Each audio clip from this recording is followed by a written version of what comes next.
I sent her $67,000. She told me she was divorced. She told me her daughter needed me. I believed every word until the day I met her husband. It was close to midnight when I saw her face for the first time. I'd been scrolling through that dating app for weeks, maybe months, not really expecting anything, just looking, just filling the silence in my house in Savannah. My wife had been gone 2 years by then, and the quiet was eating me alive. Every room in that house echoed with memories I couldn't escape. Her coffee mug still sat in the cabinet. Her sweater still hung on the back of the bedroom door.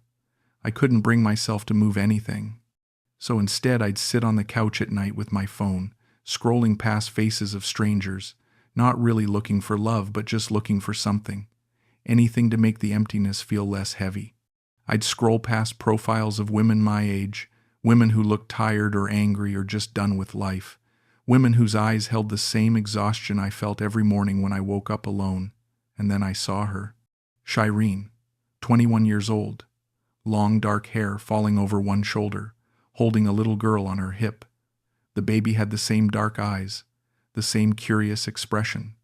The caption underneath said, "Divorced, just trying to give my baby girl a better life." Something about her smile stopped me. It wasn't the fake, overly bright smile you see in most profiles. It wasn't posed or practiced. She looked exhausted but real, like she'd taken the photo after a long day, holding her daughter close, and decided to be honest about her life instead of pretending everything was perfect. I sent her a message before I could overthink it. "You seem like a strong woman. Your daughter is lucky to have you." I set my phone down and figured that was that. Another message sent into the void. Another attempt at connection that would go nowhere. But within minutes, my phone buzzed. She'd replied, "Thank you so much. That means a lot to me. Not many people see that." We started talking that night. Just simple things at first. Safe things. Where I was from. What I did for work. What I liked to do with my time. She told me she was from Cebu, in the Philippines. She told me she'd been married young, way too young, had her daughter at 19, and her husband left when the baby was just 6 months old. He said he didn't want to be a father, she wrote. He said I trapped him. Can you believe that? We were married. We planned the baby together. And then when she came, he just left. So I've been doing it alone ever since. I told her I was sorry. I told her she deserved better than that. She sent me a heart emoji and wrote, "You're sweet, Kuya." I had to look up what that meant. Kuya. Older brother, a term of respect and affection in Tagalog. Something about seeing that word made my chest feel warm. No one had called me anything affectionate in 2 years. We talked every day after that. At first it was just messages, quick exchanges about our days, about the weather, about nothing important. Then it became voice notes. I'd wake up to her voice in my inbox, soft and sleepy, telling me good morning from halfway around the world. Then it became video calls. She'd call me late at night her time, which was early morning for me. I'd wake up before my alarm just to see her face. She'd be sitting in her small room with the baby sleeping beside her in a wooden crib. The walls behind her were bare except for a single poster of some Filipino actor I didn't recognize. The room looked cramped, small, poor, but she always smiled when she saw me. "Kuya Terry," she'd say softly, careful not to wake the baby. "Did you sleep well?" I loved hearing her say that. Kuya Terry, like I was someone important to her, someone she respected. No one had called me anything like that in years. My wife used to call me honey. My daughter called me dad. But this felt different. New. Like I was being seen as someone other than the widower, the retiree, the old man with nothing left to do. She asked about my life. Real questions. Not just polite small talk. She asked about my work as an insurance adjuster before I retired. "What did you do exactly?" she'd ask. I'd explain about investigating claims, about determining payouts, about the satisfaction of helping people rebuild after disasters. She'd listen. Really listen. She asked about my hobbies. I told her I used to fish but hadn't gone in years. "Why not?" she asked. I shrugged. "No one to go with, I guess." She smiled sadly. You should go again, Kuya. Don't let loneliness stop you from doing what you love. She asked about my late wife. The question came one night about 2 weeks into our talks. We'd been talking about family and she said, "You mentioned you were married before. What happened?" If you don't mind me asking. I hesitated. I hadn't talked about this with anyone. Not really. My daughter tried to get me to open up after the funeral, but I always changed the subject. But something about Shyreen's face on that screen, the way she looked at me with such genuine curiosity and care, made me want to tell her. "Do you miss her?" she asked when I finished explaining about the cancer, about the 2 years of treatments that didn't work, about holding her hand in the hospital when she finally let go. Her eyes were so soft on the screen, so understanding. "Every day," I said. My voice cracked. I hadn't said that out loud to anyone. I'd kept it locked inside, pretending I was fine, pretending I was handling it, but the truth was I missed her so much it physically hurt. "I understand," Shyreen whispered. "Loneliness is the worst kind of pain. It's not dramatic, it's just there, every morning when you wake up, every night when you go to bed. It never stops." I nodded. I couldn't speak. My throat was too tight. She smiled gently, that same tired but real smile from her profile picture. "You don't have to be alone, Kuya Terry. I'm here now. You can talk to me anytime you need to. I mean that."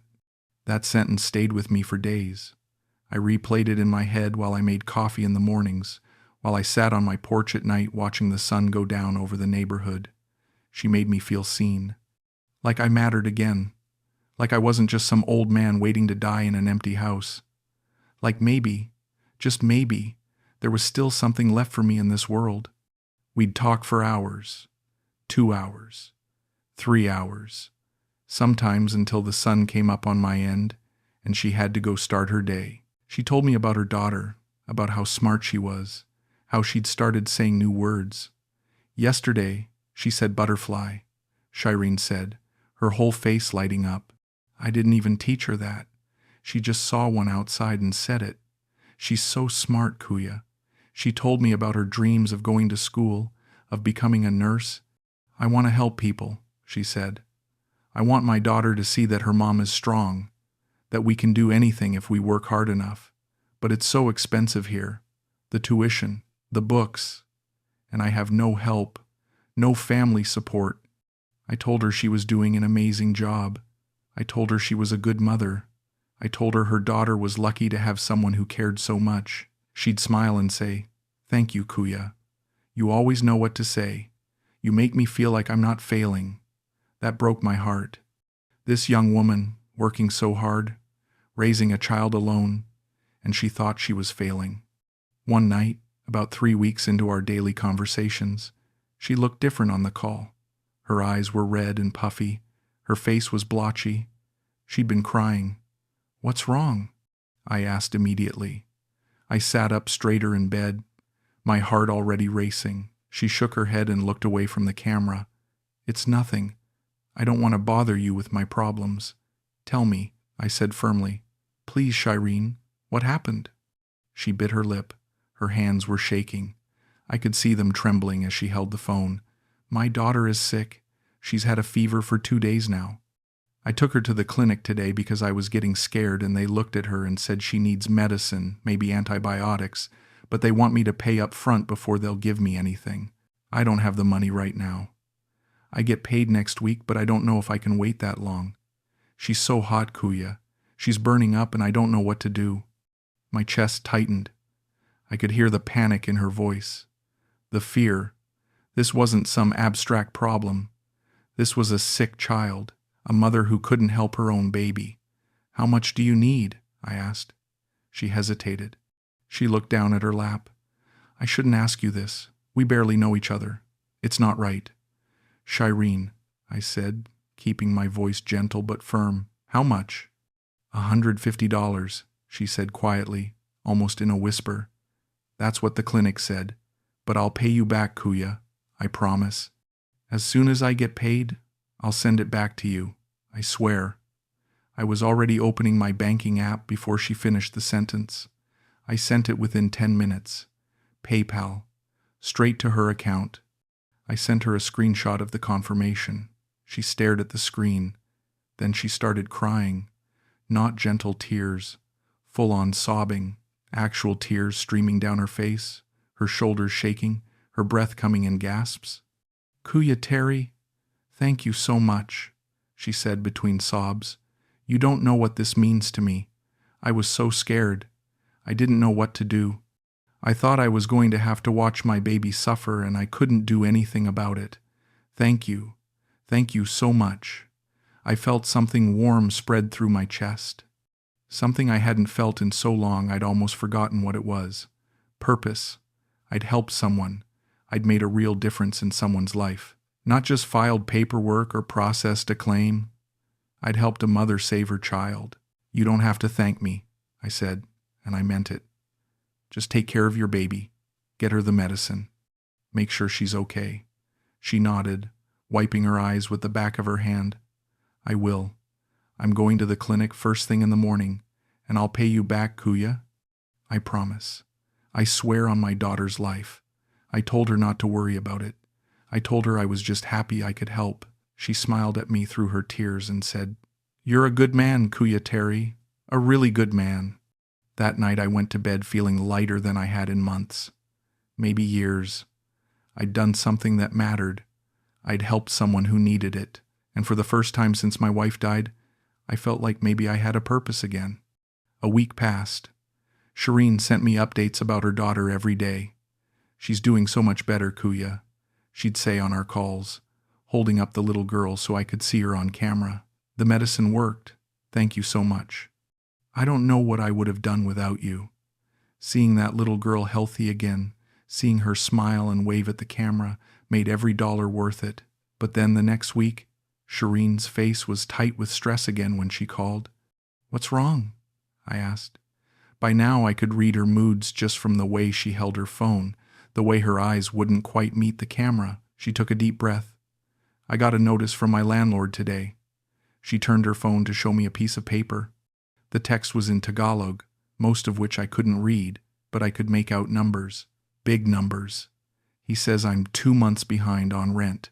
I swear I thought I paid last month, Kuya, but he's saying he never got it. He's giving me 5 days to pay everything, or he's going to evict us. 5 days. I don't know where we'll go. I have nowhere else. My family won't take me in, not with the baby. They already think I'm a failure for getting divorced so young. I could hear the panic rising in her voice. "How much does he want?" I asked. She looked down at the paper. Her hand was shaking. $600. I know it doesn't sound like much to you, but to me it's everything. It's more than I make in 2 months here. I can't come up with that kind of money. I've been trying to pick up extra work, but no one's hiring. I don't know what to do, Kuya. I'm so scared." I didn't even hesitate. "Give me your account information again." "What? No, Kuya. I can't ask you for that much. You already helped me with the medicine. I can't keep taking from you." "You're not asking," I said firmly. "I'm offering. You and your daughter need a place to live. You need stability. Let me help you with this." She started crying again. These weren't the panicked sobs from before. These were quiet, grateful tears. "I don't deserve you," she whispered, her voice breaking. "I really don't. You're such a good man, Kuya Terry. Such a good heart." I sent the $600 that afternoon. She sent me a long message thanking me, telling me she'd pay me back as soon as she could, that she'd never forget this kindness, that I was like an angel sent to save them. I told her it was okay. I told her to focus on taking care of herself and her daughter. That's all that mattered. But even as I sent the message, something small was nagging at the back of my mind, something I couldn't quite name. It became a pattern after that. Every week or two, there was something new, something urgent, something that needed money right away. Her phone broke. She showed me the cracked screen on our video call. "I dropped it yesterday," she said, looking so upset. "I was carrying groceries and my daughter and I just dropped it. Now half the screen doesn't work. I can barely text. I can't afford a new one right now, Kuya, but I need it for work, for finding jobs. I don't know what to do." I asked how much a new phone would cost. "Maybe $120? she said. I found one online that's used but still works good. But I don't get paid for another week, and I need it now. I sent the money. Then it was formula for her daughter. $75. They changed the kind she drinks, and this one is more expensive, but the doctor said she needs the extra nutrients, Shyreen explained, showing me a picture of a can with writing I couldn't read. Then it was transportation costs. She had a job interview on the other side of Cebu City and couldn't afford the jeepney and tricycle rides to get there. $50. This could change everything, Kuya, she said, her eyes bright with hope. It's at a call center. Good pay. Real benefits. I just need to get there for the interview. Each time, she'd cry. Each time, she'd thank me. Each time, she'd promise to pay me back. And each time, I'd tell her not to worry about it. I had the money. I was retired. My pension covered my bills. My house was paid off. What else was I going to spend it on? Growing old alone in Savannah? At least this way I was helping someone. At least this way I had a purpose. But late at night, after I'd send another transfer and get another tearful thank you message, I'd lie in bed and stare at the ceiling. Something felt off. I couldn't name it. Couldn't point to anything specific that was wrong. The gratitude was real. The tears looked genuine. The problems all made sense. But she never asked me how I was doing anymore.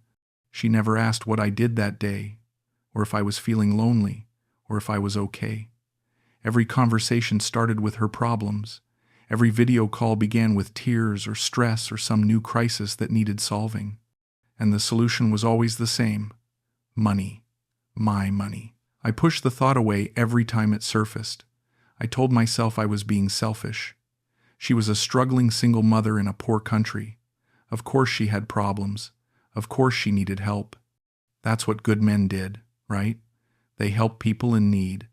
They stepped up when no one else would. They provided and protected. My wife used to tell me I was too trusting, that I wanted to save everyone. Terry, she'd say with that gentle smile she had, you can't fix everyone's problems. Some people have to learn to save themselves. I can try, though. I'd always say back. She'd shake her head but kiss my cheek anyway. That's what I love about you. But it's going to get you hurt someday. Maybe she was right. But Shyreen needed me, and I needed to be needed. So I kept sending the money, kept solving the problems, kept playing the hero in a story that was starting to feel less like a romance and more like a rescue mission I couldn't quit. 2 months into our daily conversations, I made a decision. I was lying in bed one night after another video call with Shyreen, staring at the dark ceiling of my bedroom, and I thought, what the hell am I doing?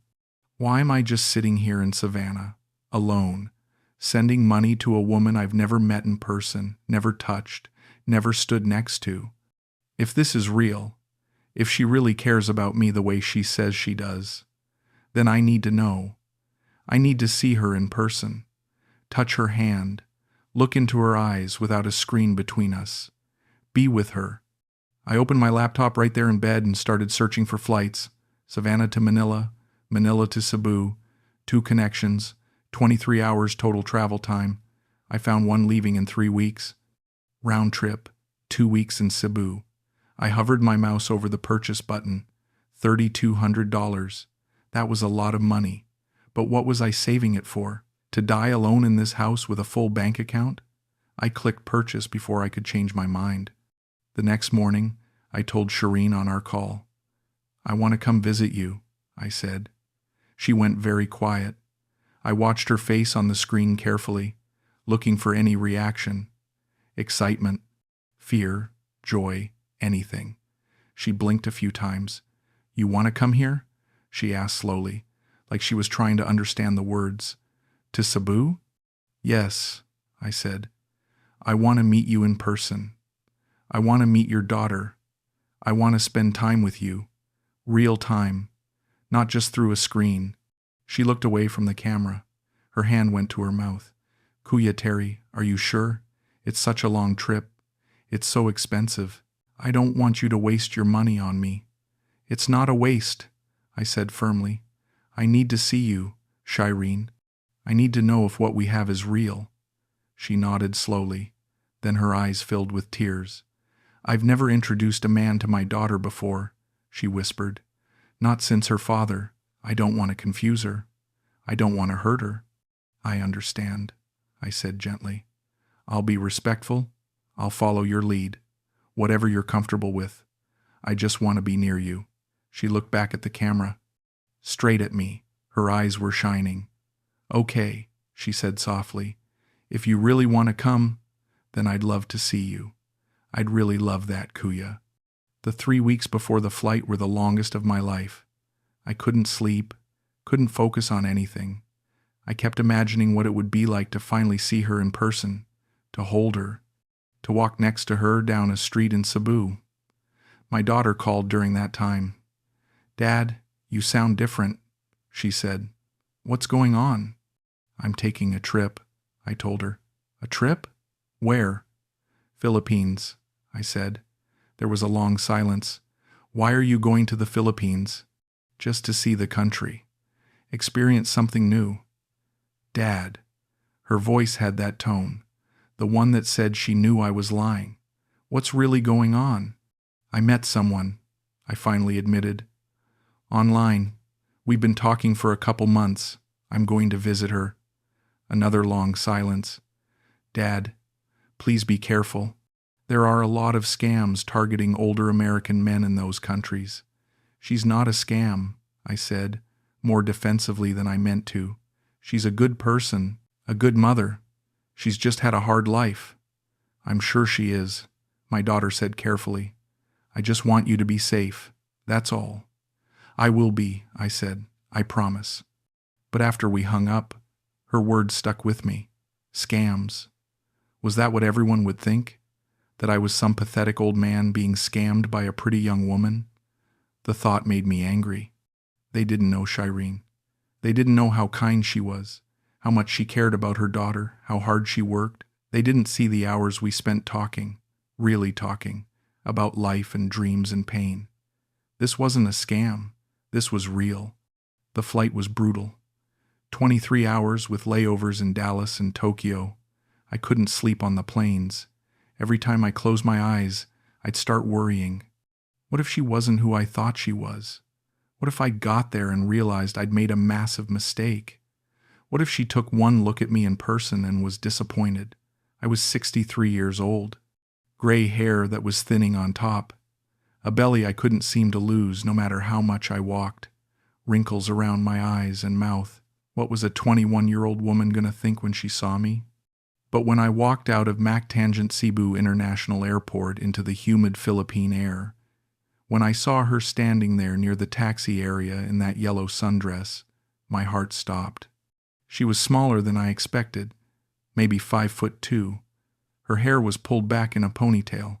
She was holding a small handmade sign that said, "Welcome Kuya Terry," with little hearts drawn around it. When our eyes met, she smiled, not the nervous smile from the video calls, a real one, big and bright and genuinely happy. She walked up to me and just stopped for a second, looking up at me. "Hi," she said softly, almost shyly. "Hi," I said back. I couldn't stop looking at her. She was prettier in person, more real. She hugged me then, carefully.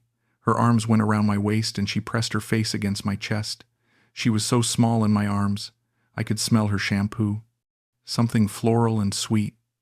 When she pulled back, she was blushing. "I'm so happy you're here," she said. "Me too," I managed to say.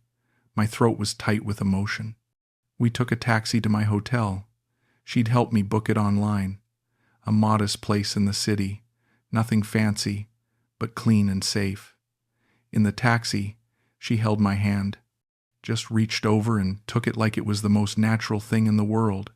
Her hand was tiny in mine, warm, real. I kept glancing at her, unable to believe she was actually sitting next to me. For 2 months, she'd been a face on a screen, a voice in my ear. Now she was here, solid, present. We spent the first few days just walking around Cebu City. She took me to her favorite places, small restaurants tucked into side streets where we ate adobo and lumpia and lechon.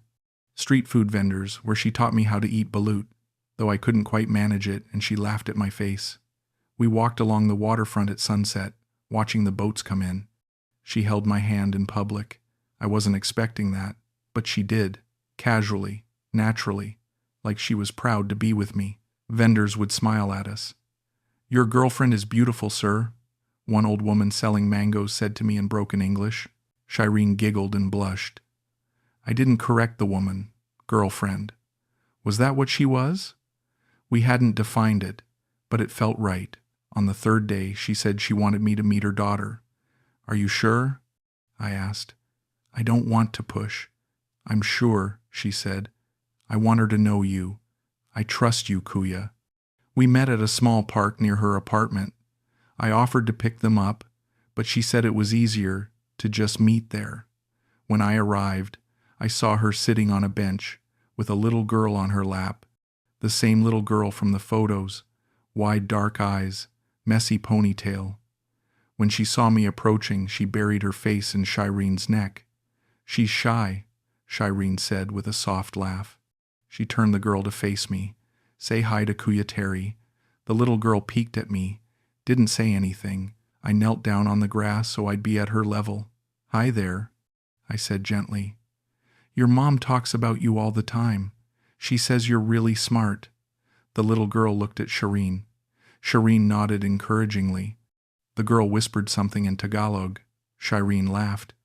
"She says you're big," Shyreen translated. I chuckled. "Yeah, I guess I am pretty big compared to you, huh?" The little girl studied me for a long moment. Then she held out a tiny plastic toy, some kind of animal I couldn't identify. "For you?" I asked.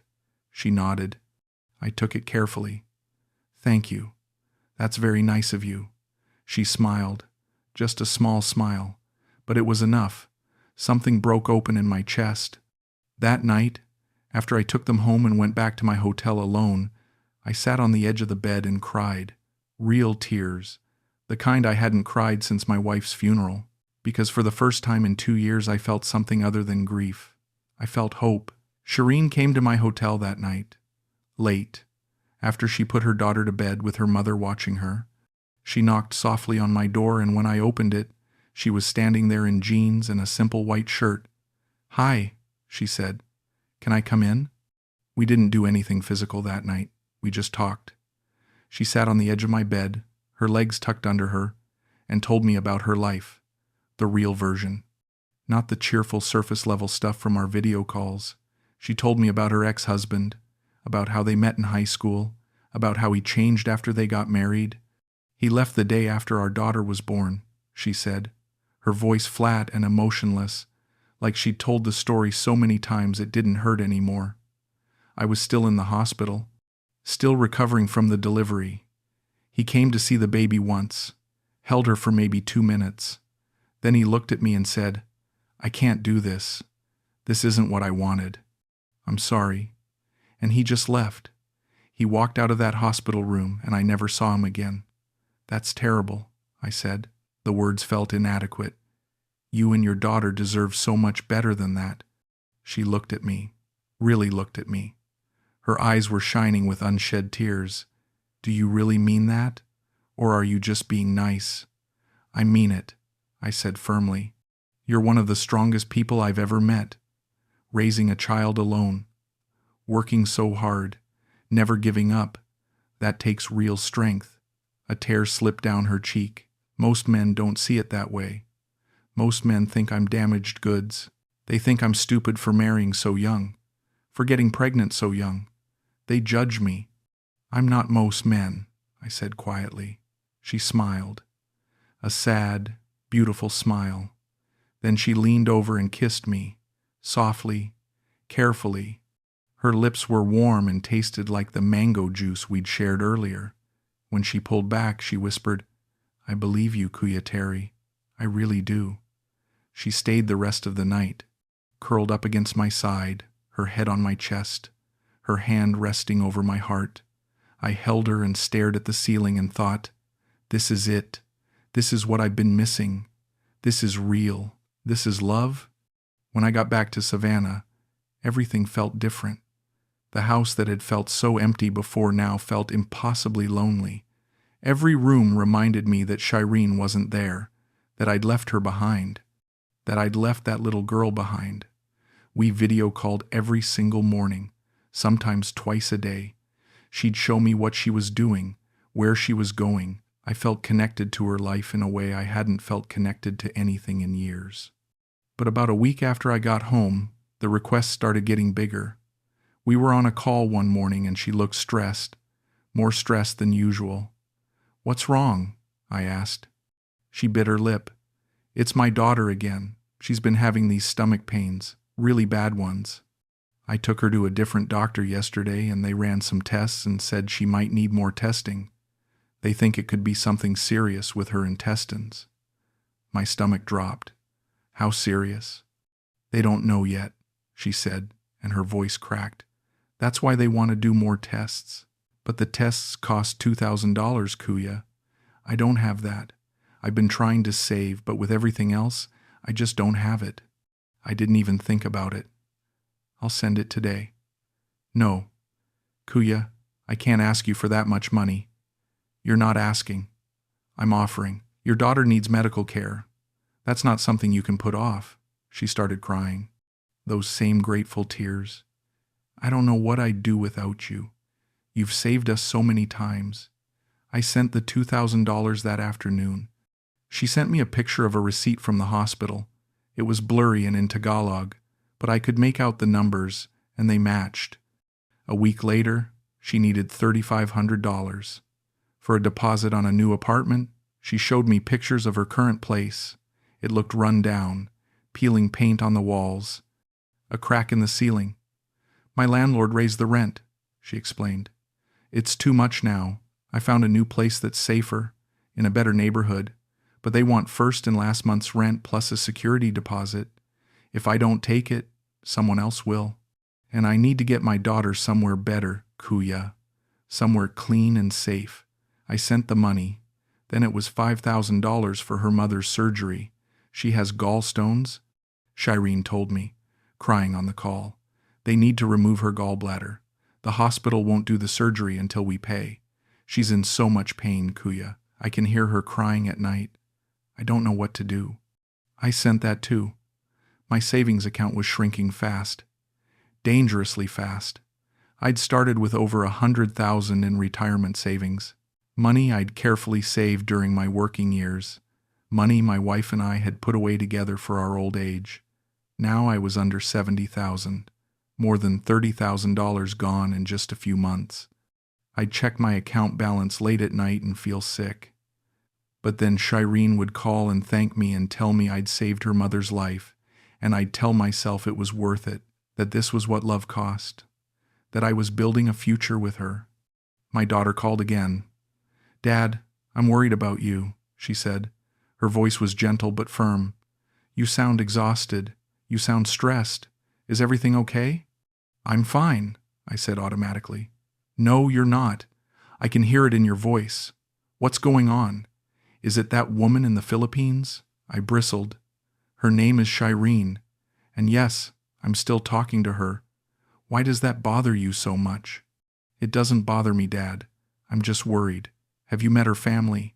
Do you know anything about her beyond what she's told you?" "I met her daughter. I spent 2 weeks with her. She's real. She's not some scammer." "I didn't say she was a scammer. I just said I'm worried. How much money have you sent her?" The question felt like an accusation. "That's none of your business." "Dad," her voice got quieter, more serious. "Please just tell me. How much?" I didn't want to say it out loud. Saying it out loud would make it real, would make me face what I'd been avoiding. "Some," I finally said. "Some money to help with emergencies." "How much is some?" "I don't know. A few thousand." "A few thousand?" She sounded horrified. "Dad, you're on a fixed income. You can't afford to be sending thousands of dollars to someone you barely know." "I know her well enough," I snapped. "And it's my money. I can spend it however I want." There was a long silence. When she spoke again, her voice was tight. "You're right. It's your money. But Dad, please be careful. Please just think about what you're doing." Ask yourself if this is really what mom would have wanted for you. That hit me like a punch to the gut. What would my wife think? Would she understand? Would she be angry? I didn't know. I didn't want to think about it. I have to go, I told my daughter. Okay, she said quietly. I love you, Dad. Love you too. I hung up and sat in the dark living room for a long time. That night, Shyreen video called me. She looked upset. Her eyes were red. What's wrong? I asked immediately, my chest tightening with worry. I'm just so tired, she said, her voice breaking. Everyone is judging me. Your daughter probably thinks I'm some kind of gold digger. People here talk about me, about how I'm with an older foreign man. They think I'm using you. They don't understand that I actually care about you, that you're the only person who's ever really been there for me. Hey, I said gently, don't listen to them. They don't know us. They don't know what we have. But what if they're right? She said, looking directly at the camera. What if I don't deserve you? What if I'm just causing you problems? You're not causing me problems. You're making my life better. You make me feel alive again. You make me feel like I have a purpose. She smiled through her tears. Really? Really, I said firmly. I'm here because I want to be, because I care about you, because I love you. I said it. The words just came out. I love you. I hadn't planned to say it, but it was true. She stopped crying, stared at the screen. You love me? She whispered. Yes, I said. I love you, Shyreen. Her whole face changed, lit up. She smiled that beautiful smile I'd fallen for. I love you too, Kuyateri. So much. You don't know how much. I went to bed that night feeling like I'd finally said what I'd been holding in for months. Like we'd crossed some invisible line. Like we were really together now. Not just talking. Not just sending messages. We were in love. And that made everything worth it. All the money. All the worry. All the doubt. It was all worth it. I was scrolling through Facebook one night when I saw it. A post on Shyreen's profile. Public. From 6 months ago. The photo showed her at a beach, smiling. A man's arm wrapped around her waist. The caption read, Happy anniversary, my love. My chest tightened. I stared at the screen. My hands started shaking. I took a screenshot. Then I just sat there, staring. That night, I called her. Hey, I said, trying to keep my voice steady. Can I ask you something? Of course, Kuya. I pulled up the screenshot.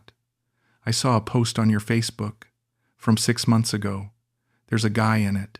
She was quiet. Which post? The one at the beach. It says happy anniversary. She laughed. It sounded forced. Oh, that's my ex-husband. I posted that before the divorce. I forgot to delete it. You forgot? Yeah, she said quickly. I don't really go on Facebook much. I didn't even remember it was still there. I wanted to believe her. God, I wanted to believe her. Okay, I said. She smiled. Are you jealous, Kuya? No, I lied. Just curious. But I wasn't just curious. Over the next few days, I looked deeper. I hated myself for it, but I couldn't stop. I found more photos, more recent ones. The same man, the same daughter. Comments from friends. You two are so perfect together. Beautiful family. Happy anniversary to the best couple. My stomach churned. I confronted her again.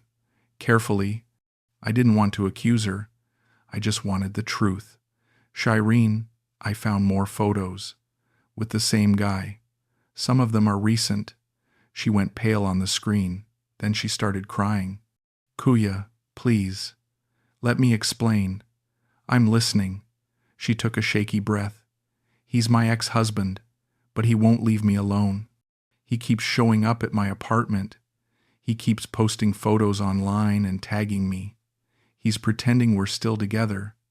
I don't know how to stop him. Why didn't you tell me this?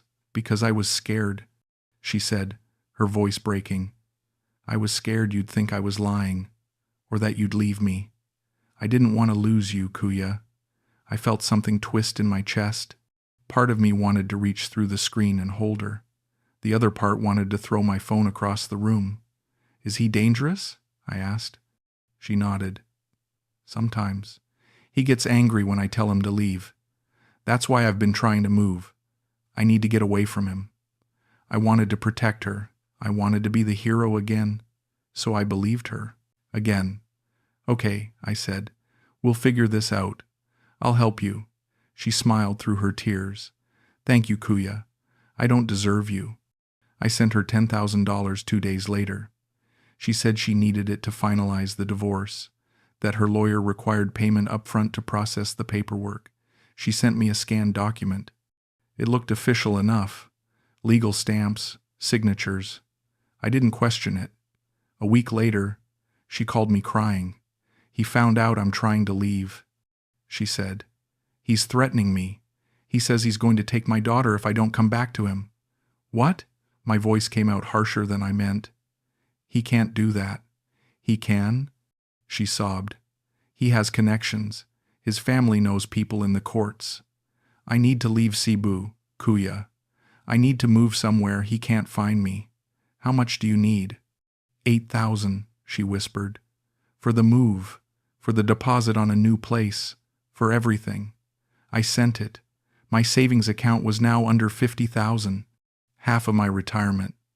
Gone. My daughter called again. "Dad, I'm worried about you." "I'm fine." "You're not fine. You sound exhausted. Are you sick? Do you need me to come down there?" "No," I said quickly. "I don't need anything. I'm just tired." "Dad," her voice was firm. "Are you being scammed?" The word hit me like a slap. "What?" "I've heard stories. Older men, younger women online, they take money and disappear. That's not what's happening.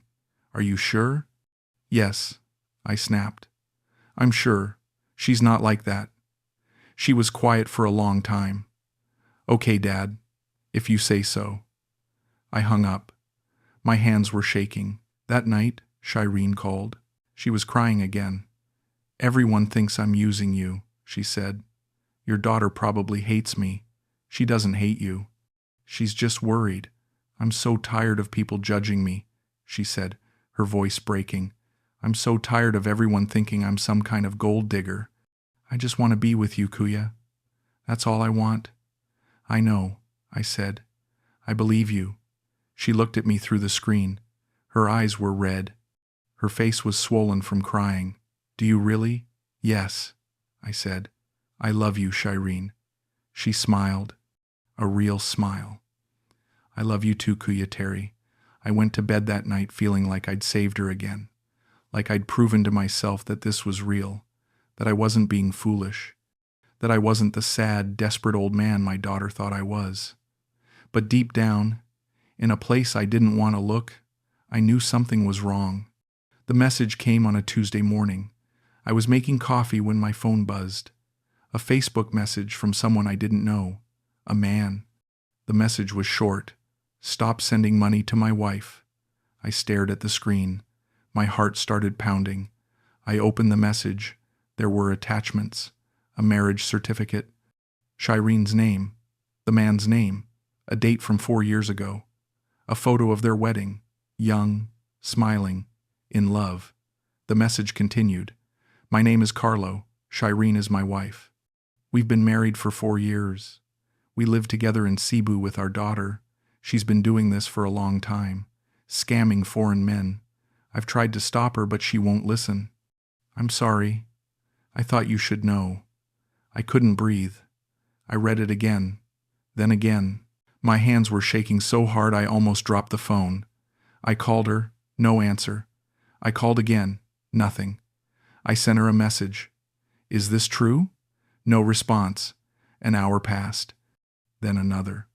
Finally, my phone buzzed. A message from her. "I can explain." I called her immediately. She didn't answer. I called 5 more times. Nothing. I sent another message. "Shyreen, answer me." Nothing. 2 hours later, I got a notification. "Shyreen has blocked you." I sat in my living room. The sun was setting outside. The house was silent. I opened my bank account on my laptop. I added up every transfer, every wire, every payment, $67,000. More than half my retirement savings. Gone. I didn't cry. I didn't scream. I just sat there, staring at the number. My phone buzzed again. Another message from Carlo. I'm sorry. I know this is hard. She's done this to 6 other men that I know of, maybe more. She won't stop. I didn't respond. I just turned off my phone. I sat in the dark and thought about everything. The video calls, the promises, the tears, the way she said she loved me, the way she made me feel like I mattered. It was all a lie. Every single word. I didn't tell my daughter what happened. I couldn't. What would I say? That I was stupid enough to send $67,000 to a 21-year-old woman in the Philippines who told me she loved me? That I ignored every red flag because I was lonely? That I chose to believe a fantasy because the truth was too painful? I didn't file a police report. What would be the point? She was halfway across the world. The money was gone. There was no getting it back. I spent days going through our old messages, reading the I love yous, the promises, the plans we'd made. I looked at photos she'd sent me, her daughter smiling, her in the yellow sundress at the airport. I wondered how much of it was real. Any of it? I thought about my wife, how she used to tell me I trusted people too easily, how she used to tell me I wanted to save everyone. Terry, she'd say, shaking her head with a smile, you can't fix everyone's problems. I can try, I'd say back. She'd kiss my cheek. That's what I love about you, but it's going to get you hurt one day. She was right. She was always right. I wasn't trying to save Shyreen. I see that now. I was trying to save myself from the grief, from the loneliness, from the unbearable silence of this empty house. She gave me something to believe in, a reason to wake up, a reason to feel useful. And I paid for it. $67,000. That's what hope cost me. I deleted the dating app. I blocked Shyreen on everything, even though she'd already blocked me. I deleted Carlo's messages without responding. There was nothing left to say. One evening, I sat on my porch watching the sun set over Savannah. The sky was orange and pink, beautiful, peaceful. My wife used to sit here with me every night. We'd drink sweet tea and talk about nothing, about everything. I missed her so much it hurt. I thought about Shyreen, about how easily she'd lied, about how easily I'd believed. I thought about the man in the photos, her husband, still living with her, still raising their daughter together. While I sent money and believed I was building a future, I wasn't her victim. That's the part that hurts the most. I was her job, a mark, a way to pay bills. I don't hate her. Maybe I should, but I don't. I hate myself more for being so desperate, for being so blind, for choosing to believe something that was never real. My daughter called the next day. Dad, can we talk? Sure. I'm coming down this weekend. I think we should spend some time together. I almost told her no, but I didn't. Okay. I love you, Dad. I love you too. I hung up and stared at my empty coffee cup. The house was quiet again. But this time, the quiet felt different. It wasn't unbearable anymore. It was just quiet. I'd lost $67,000. I'd lost my pride. I'd lost whatever dignity I thought I had left. But I was still here, still breathing, still alive. That had to count for something. I thought about Shyreen one last time. Her smile, her daughter, the way she used to call me Kuya Terry. I wondered if she thought about me at all. Probably not. I was just another name in a long list, another account number, another lonely man who wanted to believe he wasn't alone. I stood up from the porch and walked inside. I closed the door behind me, and I decided that was enough. No more looking back. No more wondering what if. No more trying to save people who didn't want to be saved. From now on, I'd just try to save myself. That would have to be enough.